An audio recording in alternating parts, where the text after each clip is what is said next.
মুসলিম মাত্রই জানে ইয়াজুজ মাজুজ একটি বর্বর জাতি, যাদের অনির্দিষ্ট থেকে সভ্য মানুষদের রক্ষার্থে জুলকারনাইন বাদশাহ শক্ত প্রাচীন তুলে দিয়েছিলেন।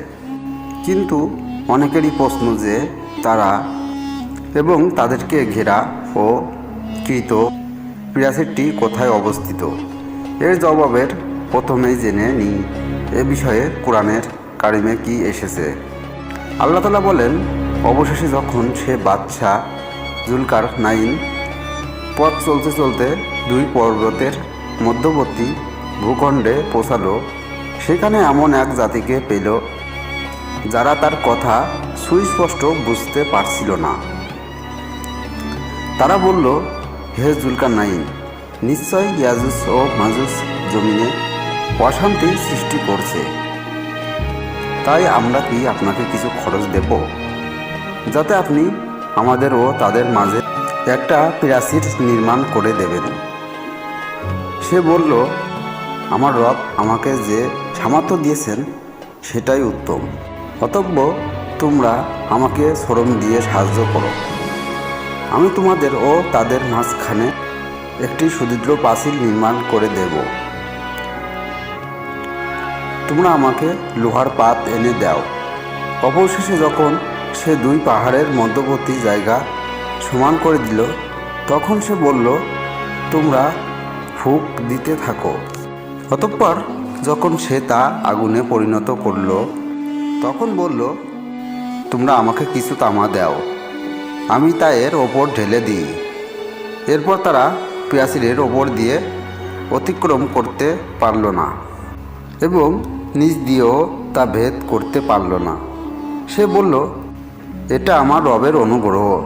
অতঃপর যখন আমার রবের ওয়াদাকৃত সময় আসবে, তখন তিনি তা মাটির সঙ্গে মিশিয়ে দেবেন, আর আমার রবের ওয়াদা সত্য।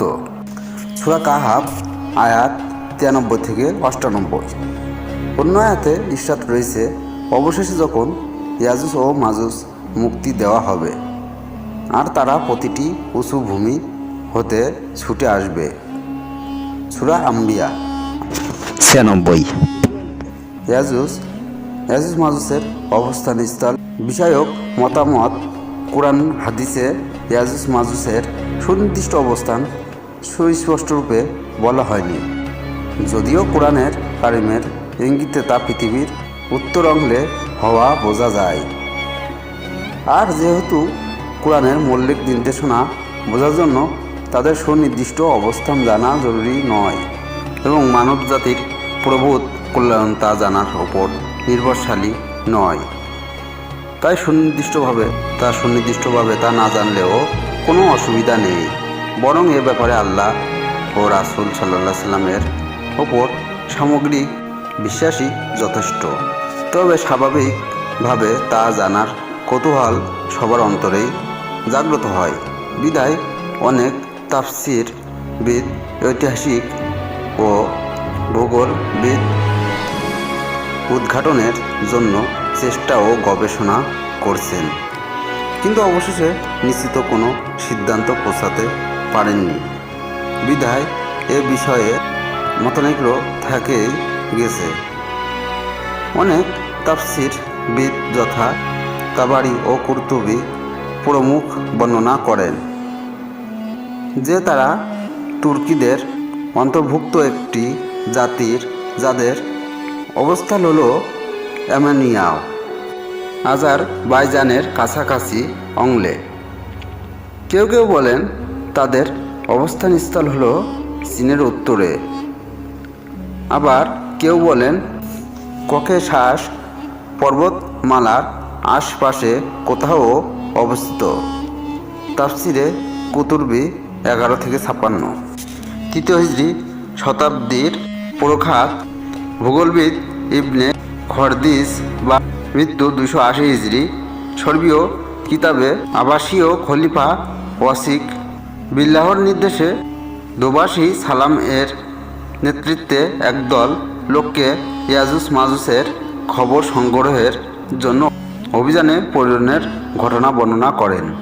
তারা সুগম পথ পাড়ি দিয়ে প্রায় 2.5 বছর পর ফিরে এসে পৃথিবীর উত্তর পূর্ব ভূখণ্ডে ইয়াজুজ মাজুজের অবস্থান সম্বন্ধে জানিয়েছেন বলে উল্লেখ করেন ইবনে কাসির রাদিয়াল্লাহু সহ অনেক ইতিহাসবিদ এটি ইবনে খরদিস বাহর সূত্রে বর্ণনা করেছেন। আল মাসালেক ওয়াল মামালেক পৃষ্ঠা 162 থেকে 164, আল বিদা ওয়ান নিয়াহা। আল্লামা হিফজুর রহমান সুহারবি রাদিয়াল্লাহু লেখেন যে ইয়াজুজ মাজুজের দুরন্ত বিশাল ভূখণ্ডব্যাপী বিস্তৃত ছিল, তাই যুগে যুগে বিভিন্ন অংশে কয়েকটি রক্ষা প্রাচীর নির্মাণের কথা ইতিহাসে পাওয়া যায়। যেমন চীনের মহাপ্রাচীর, যা চীনের জৈনিক রাজা তৈরি করেছেন। দাগেস্তানে অবস্থিত আরেকটি প্রাচীর রয়েছে। আরেকটি প্রাচীর ককেশাস পর্বতমালার উচ্চভূমিতে অবস্থিত। উক্তি প্রাচীরগুলোর শেষ দুটির ব্যাপারে অনেকের ধারণা যে এর কোনো একটি জুলকারনাইনের তৈরিকৃত প্রাচীর হতে পারে। কাসাসুল কুরআন। ইয়াজুজ মাজুজের প্রাচীরটি কি ধ্বংস হয়ে গেছে? কেউ কেউ বলেন জুলকারনাইনের তৈরিকৃত প্রাচীরটি ধ্বংস হয়ে গেছে, আর মঙ্গলীয় তাড়াতাড়ি তারাই হলো ইয়াজুজ মাজুজ। কেউ কেউ রুশদেরকেও তাদের গোত্রীয় বলে মত ব্যক্ত করেন, কিন্তু এসব মতামত কোরআন হাদিসের বর্ণনায় বিপরীত মনে হয়। কেননা ইয়াজুজ মাজুজের দলবদ্ধ অন্তঃপ্রকাশ শেষ যুগে কিয়ামতের পূর্ব মুহূর্তে হওয়ার কথা হাদিসে এসেছে। দেখুন সহিহ মুসলিম হাদিস 2937। তবে এভাবে ব্যাখ্যা করলে তা মানা যায় যে তাড়াতাড়িও রুশ চাইনিজরা হয়তো ইয়াজুজ মাজুজ জাতির একটি অংশ, যে অংশটা ধীরে ধীরে সভ্য পৃথিবীর সঙ্গে মিশে সভ্য হয়েছে। তবে তাদের গোত্রীয় বেশিরভাগ অসভ্য রয়ে গেছে, যাদের চূড়ান্ত আবির্ভাব কিয়ামতের আগে হবে। কিন্তু প্রশ্ন হলো, জুলকারনাইনের প্রাচীরটি যদি অস্তিত্বশীল থাকে, তাহলে তথ্য প্রযুক্তির এই যুগে যখন দুনিয়া হাতের মুঠোয়, আমরা তার সন্ধান পাই না কেন? এর জবাবে উলামায়ে কিরাম লেখেন যে কারো খোঁজে না পাওয়া অস্তিত্ব না থাকার প্রমাণ নয়। কেননা এই আধুনিক যুগেও কখনো বিভিন্ন পাহাড়ি ভূখণ্ডে বা সামুদ্রিক দ্বীপাঞ্চল থেকে নিত্য নতুন এলাকা ও মানবগোত্রের আবিষ্কার হয়, যার খবর পৃথিবী এতদিন জানতই না। তাই হয়তো বা জুলকারনাইনের প্রাচীরটি কোনো পর্বতমালার নিচে মাটি চাপা পড়ে গেছে, অথবা তাদের ভূখণ্ড বিশাল কোনো জলরাশি বা বরফ অঙ্গলের আড়ালে হওয়া আমরা খবর পাচ্ছি না। কিয়ামতের আগে আল্লাহর নির্ধারিত সময়ে তাদের আবির্ভাব হবে।